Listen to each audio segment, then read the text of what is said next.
امام اعظم ابو حنیفہ رحمۃ اللہ نے جو مسائل لکھے ہیں وہ اپنی جیب سے نہیں لکھے، وہ حضور علیہ السلام جن صحابہ کرام کو مسائل پہ عمل کرواتے تھے، امام صاحب صحابہ کے شاگرد تھے، ان سے سن کے پڑھ کے انہوں نے لکھ دیا، نام فقہ حنفی پڑھ لیا۔ میں یہ کہنا جا رہا تھا، بیچ میں نے سنا انہوں نے کہا امام ابو حنیفہ صحابہ کے شاگرد ہیں، تو ڈائریکٹ امام ابو حنیفہ کے بارے میں یہ بات ثابت نہیں کہ کسی صحابی سے باقاعدہ انہوں نے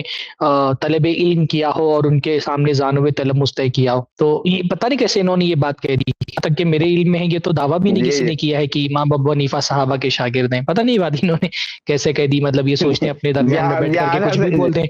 عوام جو گندی بہری ہے تو کوئی تحقیق کرنے جانے والا نہیں ہے، تو یہ کہہ دیا کہ امام حنیفہ صحابہ کے شاگرد ہیں۔ اور امام ابو حنیفہ کے بہت سارے مسائل ایسے، یہ جو کہہ رہے کہ امام ابو حنیفہ سے پہلے یہ مسائل پائے جاتے تھے، امام ابو حنیفہ سے کہ بہت سارے ایسے مسائل ہیں جو امام ابو حنیفہ سے پہلے بھی نہیں پائے گئے، حتیٰ کہ امام ابو حنیفہ کے بعد بھی نہیں پائے گئے، یعنی ایسے بھی مسائل ہیں جس کو ان کے خود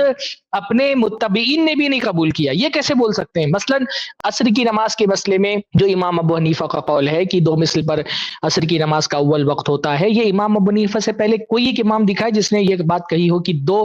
مثل پر، جیسے عصر کی نماز کے معاملے میں امام ابو حنیفہ کا جو موقف ہے کہ 2 مثل پر عصر کی نماز کی شروعات ہوتی ہے، یہ تو امام حنیفہ سے پہلے کسی نے نہیں کہی۔ عقیقے کے مسئلے میں امام ابو حنیفہ کا جو قول ہے کہ عقیقہ جو ہے وہ مشروع نہیں ہے، یہ امام حنیفہ سے پہلے کسی نے نہیں کہا۔ شراب کے معاملے میں امام ابو حنیفہ کا جو قول ہے کہ صرف مخصوص چیزوں سے بنائی گئی شراب ہی حرام ہے، یہ کسی نے کہا امام ابو حنیفہ سے پہلے، حتیٰ کہ امام ابو حنیفہ کے بعد ان کے مقلدین نے بھی یہ قول نہیں تسلیم کیا، تو یہ کیسے بول دے رہے ہیں؟ یہ تو کسی بھی امام کے بارے میں یہ دعویٰ نہیں کیا جا سکتا کہ انہوں نے جو بات کہی تھی ساری ان کے سے پہلے موجود تھی۔ بھائی بہت سارے مسائل اجتہادی ہوتے ہیں، تو بہت سارے مسائل تو ایسے ہیں جو امام حنیفہ سے پہلے نہیں موجود تھے، بلکہ کسی بھی امام کے بارے میں ہر امام کے پاس کچھ نہ کچھ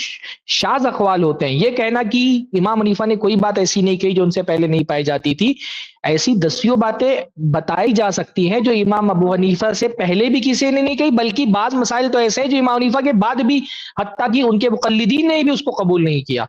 ایسے بھی مسائل ہیں جن کو میں کچھ مثالیں بھی انشاءاللہ تعالی موقع ملے تو دوں گا میں آپ کو، جیسے شرابی کے مسئلے میں جہاں تک مجھے یاد آ رہا ہے کہ امام ابو حنیفہ نے شراب کے معاملے میں مخصوص کچھ چیزیں ہیں جن کے بارے میں کہا کہ بھئی یہی مخصوص چیزیں ہیں جن سے بنائی گئی شراب حرام ہے، ورنہ علل اطلاق شراب حرام نہیں ہے۔ امام ابو حنیفہ کا اس طرح کا قول ملتا ہے، تو یہ بات عجیب سی یہ لوگ اپنے درمیان لوگ بیٹھ کر کے بیچ میں بول دیتے ہیں، کیونکہ ان کو پتا ہے کہ مقلد،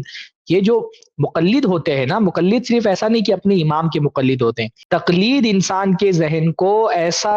وہ ہے معوف کر دیتی ہے کہ وہ کسی سے بھی سوال نہیں کرتا۔ ایسا نہیں کہ امام ابو حنیفہ کے مسائل میں صرف جو ہے نا وہ دلیلیں نہیں دیکھتا ہے، وہ کسی بھی مسئلے میں دلیل ہی نہیں دیکھتا ہے، حتیٰ کہ وہ جو ایک سامنے مفتی اس کا بیٹھا ہوا ہے نا، اس مفتی سے بھی وہ نہیں پوچھتا، کیونکہ تقلیدی ذہن ہو گیا ہے نا، تو تقلیدی ذہن ایسا نہیں کہ صرف اپنے امام کے معاملے میں مقلد ہو جاتا ہے، وہ تمام معاملات میں مقلد ہو جاتا ہے، یعنی صرف امام حنیفہ کی تقلید نہیں کر رہا ہے۔ ایسے جو مفتی ہے نا، سامنے بیٹھ کر کے جو بھی ان کو بولتے ہیں سب مان لیتے ہیں وہ، اس لیے ان لوگوں کے اندر اتنی جرات آ جاتی ہے کہ یہ جو مرضی میں آیا بول دیا امام حنیفہ کے وہ صحابہ کے شاگرد تھے، اور بول دیا کہ امام حنیفہ سے پہلے یہ سارے مسائل پائے جاتے تھے۔ بہت سارے مسائل ایسے، مزارات کا معاملہ ہے، امام ابو حنیفہ کے نزدیک مزارات ناجائز ہے، دیگر ائمہ کے نزدیک جائز ہے، خود امام صاحب کے مسلک ماننے والوں نے وہ مزارات کے مسلک، ایسے بہت سارے مسائل ہیں۔ اچھا، اس میں سرفراز بھائی نے حالانکہ واضح کیا، میں نے بھی تھوڑا سا واضح کیا تھا کہ یہ شاگردی والا مسئلہ، اچھا جو احناف ہیں انہوں نے بھی زیادہ سے زیادہ یعنی آپ کے تابعی ہونے کا دعویٰ کیا ہے، لیکن باضابطہ شاگردی کا دعویٰ تو شاید کفایت بھائی احناف میں بھی شاید نہیں ملتا ہو، یعنی تابعی کہنے کا ایک الگ محل ہوگا، جب شاگرد آپ کہیں گے تو اس کا ایک الگ محل ہوگا، ایک زیادہ الگ سے مفہوم ہو زیادہ جاتا اتنا ہے نا، بعض لوگوں نے کہا راہ انسن، حضرت انس کو دیکھا ہے، مطلب یہ زیادہ سے زیادہ یہ بات کہی جا سکتی ہے، راہ انسن، نہ ملاقات کی بات ہے نہ ان سے کوئی علم لینے کی بات ہے، بس اتنی بات ہے کہ راہ انسن بعض لوگوں نے کہا ہے، غالباً ابن حجر نے بھی کہا ہے رحمہ اللہ کی راہ انسن کی، امام حنیفہ رحمہ اللہ نے حضرت انس کو دیکھا ہے، زیادہ سے زیادہ یہی بات ہے جس پر بات کی جا سکتی۔ شاگردی کا دعوت تو مجھے نہیں لگتا کہ کسی نے کیا ہے، یہ پتہ نہیں کیسے بول دیا انہوں نے کہ امام حنیفہ صحابہ کے شاگرد تھے۔ بھائی یہ لوگ خود دعویٰ کرتے ہیں کہ عبداللہ بن مسعود رضی اللہ تعالیٰ عنہ کا علم ہم تک آیا ہے ابو حنیفہ کے واسطے سے، تو اگر شاگردی اختیار کی ہوتی تو انس بن مالک کے پاس کیا کم روایت ہیں احادیث کی؟ بہت ساری روایات نقل کی انس بن مالک رضی اللہ تعالیٰ عنہ نے، تو کیوں نہیں امام ابو حنیفہ رحمہ اللہ نے کوئی ایک روایت بیان کیا انس بن مالک سے؟ شاگردی کا مطلب کیا ہوتا ہے؟ مطلب ان سے کیا پڑھنا ہوتا ہے؟ کچھ حدیثیں بیان کی، بھائی محدثین کی یہاں کتابوں میں جائیں گے تو اساتذہ اور تلامذہ کی جو لسٹ تیار ہوتی ہے وہ اس بیس پر کہ انہوں نے ان سے حدیثیں سنی ہیں، انہوں نے ان سے روایتیں بیان کی ہیں. تو کیا امام ابو حنیفہ رحمہ اللہ نے کیا کسی ایک صحابی سے کوئی روایت بیان کی؟ نہیں بیان کی. کیسے شاگرد ہو گئے؟ یا کوئی فتویٰ پوچھا ہے، ان کے ساتھ بیٹھا ہے، تلمذ اختیار کی؟ کچھ نہیں ہے. یہ صرف گپ ہے، بلا وجہ ہوا میں بول دیتے ہیں کہ جو ہے، حالانکہ ملاقات بھی ثابت نہیں ہے، ملاقات رویت کچھ بھی ثابت نہیں ہے، شاگردی تو بہت دور کی بات ہے.